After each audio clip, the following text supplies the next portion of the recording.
chance to make the final? Oh, not so much the doubt with Essendon, but our season's still alive. You know, with 5 games to go, we've got to try and finish on 12 wins.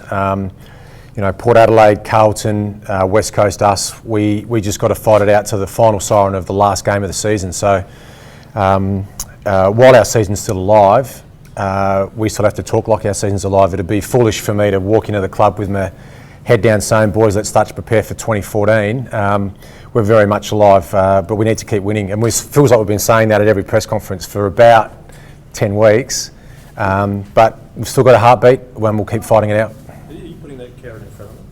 Oh, very much so, but the players don't need that carrot. You know, they're a very driven young group.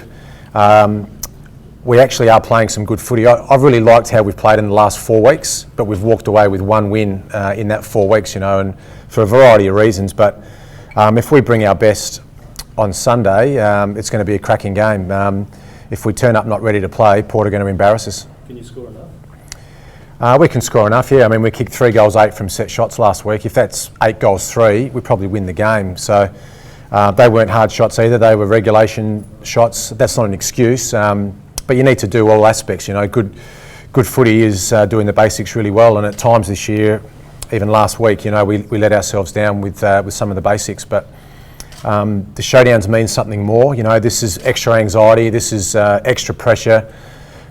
We put a lot of expectations on ourselves internally to play well in these games, and I know Port Adelaide do the same. So it's just going to be a fantastic game. Sell out at Amy, the last showdown at this stadium, should be a cracker.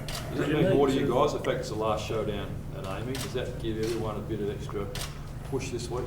I'd like to say yes from our point of view. I mean, once the umpire throws the ball up for the first bounce, I'm sure it's to the players, it's another great game of footy to be involved in. But there's going to be some noise, it's going to be loud.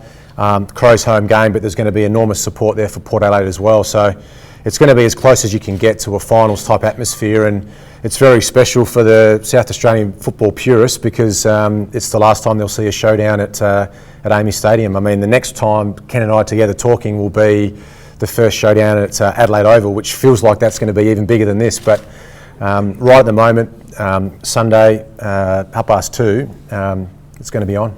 If your players got that right, Sam Jacobs and Bernie Vince say Port are pretty well pace setters, league best for putting pressure on, ball carrier pressure on. Yeah, without question, yeah. I mean, looking at Port's numbers throughout the season, that's one thing that's remained constant from round 1 until now, round 19, is Port certainly bring the heat. You know, they certainly pressure the opposition, and they've been exceptional at that right from round 1. You obviously know Ken very well, but are you surprised at how well he's done in turning this club around? Oh no, I mean, I said to you guys at the first press conference of the first showdown, you know, Ken's an outstanding coach, and we've worked a lot together, and I had no doubts that he would have the success that he's having. It's probably surprised a few people, but those people that know Ken know that he was the perfect man for the job. Brendan, or mate Nathan Buckley giving you a call about Wingard and how to handle him? No, I haven't spoken to Nathan this week. He's a good player though, Wingard. He's had a fantastic season. He's given you advice before on him? No. Brendan, Richard Tamlin, he gets dropped for this game. Where's his future at now? Oh, well, he's out of contract at the end of this season. You know, he's had 3 sort of frustrating years for the Adelaide Footy Club. It feels like he can't lock himself away into that sort of 22. You know, some players, you sort of walk into match committee and their magnet's already up there in the slot each week, and we probably move 4 or 5 magnets around trying to get the right mix. But ultimately, we pick a 22 each week, which we're expecting to win, our best 22, and it's not the end for Richard Tambling by any means. You know, he's disappointed because he misses out this week, but I've liked the games that he's come in for us, and he's played well. But sometimes when you finalise your 22 through balance, through current form, through opportunities for certain players in different roles, some guys get squeezed out. But you know, he's played 120 games of AFL football. He's got experience. He's got speed. He's got a lot of good AFL football left ahead of him. So how does he save his career with the Crows from here with only a few games to go this year? Well, he's just got to keep maintaining his form at Sturt at SANFL level, and when he gets his opportunity again at AFL level, he's just got to grab it. It's just as simple as that. Talk to whack from Ross Lyon. What did you think of that?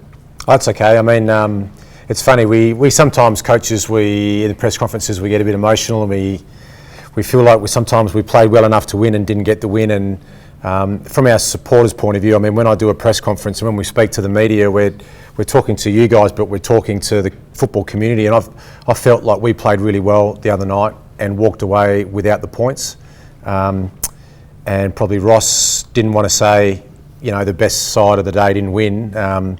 He was probably just backing up his side as well, but you learn pretty quickly once you get these jobs. You can't listen to too much criticism about your team. You've just got to really focus on your tasks ahead and make sure the processes that you put in place are the ones that you want. Ken, Ricky Henderson's been really good for Adelaide in recent weeks, floating across half-back. Do you consider maybe shutting him down this week? Well, we've certainly done our research on Adelaide, and we certainly acknowledge that he's been in good form. But we'll have plans for lots of players, and the game will unfold. And 10 minutes into it, a lot of those plans will be different than what they were. But we'll certainly take some notice of the good form. As I said, they're in good form. People, we might sit here and think they're not, but they're actually in very good form. And they've got some class coming back into the side. And some experience coming back into the side too. So they're going to be really hard work for us. Brenton, have you got a jack in the box, or do you need one? A jack in the box? Yeah, some special trick for this game. Oh no, there'll be no tricks. Like I said, I don't want to play games. I don't want to spring something on. I don't mean that in what you're going to do with selection or what you do with the team sheet, but you need to come up with something different for this game. No, we won't. The answer is we'll try and do the basics really well. There won't be any unusual tactics that you haven't seen from Adelaide this year. It'll be as much as we can. We'll try and provide. We'll get this game into a contest. That's where we think we play our best footy. So what doesn't suit us is the open, free-flowing styles that some sides play. So we got badly beaten by Richmond, earlier in the season when there was no tackles in that game. I think there was 4 tackles in one of the quarters, where it was just open, free-flowing. We play our best footy when we play it in the contest. You promised that, through that issue last time, that the previous showdown, that you wanted to turn it into a scrap, and then it broke open against you. Yep. We were 31 points up in the third quarter against Port in the last showdown, and then they really got going. That last quarter and a bit, Port Adelaide played some of the best footy I've seen this year. They got outside us, they spread, and they turned it into that outside uncontested game, which and we just couldn't slow them down. They were exceptional in that last quarter and parts of that third quarter last time we played them. But we've watched them very closely this year. They're playing some great footy, and we need to be at our best to beat them. Have you got a way of stopping that happening again? Yeah, we've got some tactics that we'll put in place that we put in with most sides. We'll look for opportunities to slow the game down when the opportunities present. We can't afford to get in a shootout with them. On the reserves today, Brenton, what are your thoughts on the prospect of your players playing the amateur league this year? Ideally, our goal is to have a standalone Crows second side, so a side that our players can go back and be coached by our coaches, coach it our style, and our players can play together.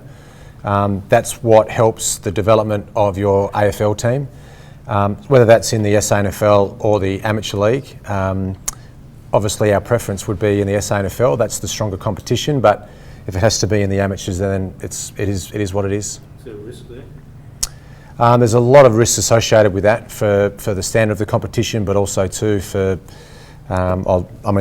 There's lots of reasons, but.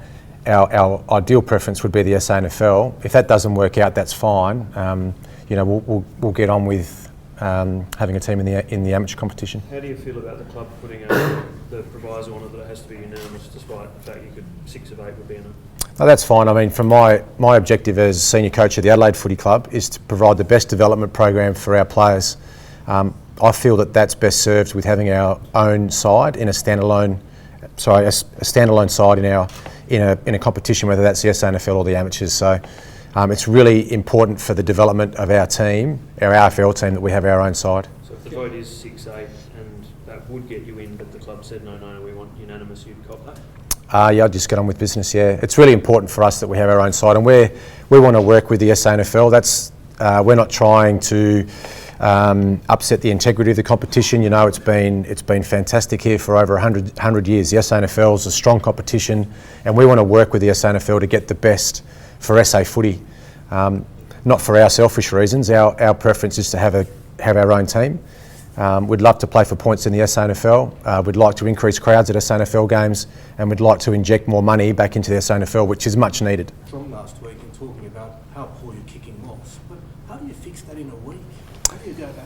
Well, we've practiced. We've certainly done a lot of practice this week, but it's been something from the first day of pre-season. You know, sometimes when you put players in a situation, it's hard to replicate anxiety at training. So we just keep focusing on technique, routine, and allow players. I mean, we've even had we've had players with iPods in with really loud music or crowd noise to try and distract them as they're coming into to kick goals. We've had coaches screaming at players as they're walking in, having a set shot. But players have to turn negative self-talk into positive self-talk. You know, that sort of arrogance that Jonathan Brown walks in to kick a goal with, you just think he's never going to miss. He just feels like he's going to kick it. So that comes over time, and it comes through repetition, and it comes through having a nailed down routine. You had Jeff Geisha finally turn up. What have you learned that you can translate to your players there? The game, I think's incredibly hard to umpire. I mean, that's when we looked at hours and hours of vision with the umpire's boss, and there were some that the umpires have missed this year, and there were some that they've got right. The biggest issue, I think, for the umpires currently is interpretation. So they're doing their very best. They're doing everything they possibly can to make correct decisions. Some get missed, some are poor decisions. Some games have been really well umpired. So we just need to get some clarification for our players. Get that on the disposal issue? Not so much, no. I think that's still a very grey area, is what is a legal disposal now in the modern game. So that's up for review with the laws of the game committee, which... So Jeff couldn't even give you a definition of what legal disposal is? I think you can drop the ball if it's in the tackle.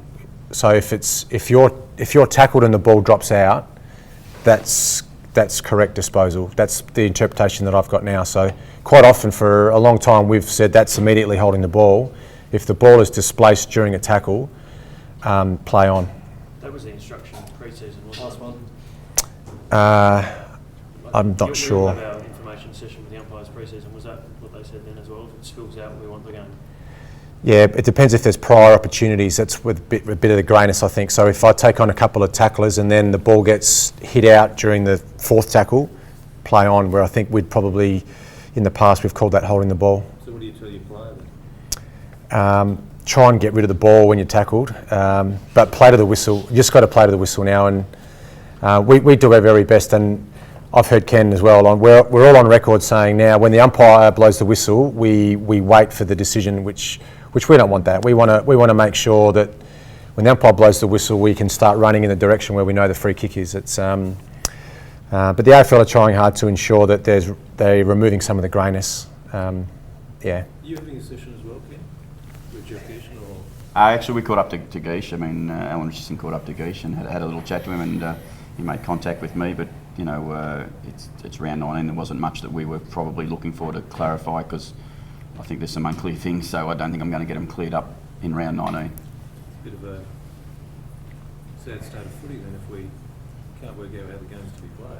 Oh, no, I just think it's tough. It's a tough game. To umpire this game would be an incredibly tough thing to do. And you know, some of the things that get put out there, and you know, they've got to expect it to see certain things. And there's free kicks missed every week, and there's free kicks wrong every week. But that's just the way the game's played. The umpires, as Sando rightly says, they're doing their absolute best to umpire the game the way they've been told. You know, and I think on most part, and I've said this before, same with match review panel. I think on most part, 80%, 90% of the stuff that's coming out is pretty consistent, but there's always, and that's why you get the grey. There's always that 10 or 15% that you're not quite sure why. Did you take issue with rule of the week? I'm not sure what it is. So that's the point. If they're going to give a directive to the umpire, do you think they should tell you as well? Yeah, they should, but I don't think Jeff says there's not a rule of the week. They do make adjustments if there's a rule that's consistently being misinterpreted. Then the umpires will adjust it. Is he going to tell you about the adjustment? No. Great. All right. I think we'll leave it there, guys.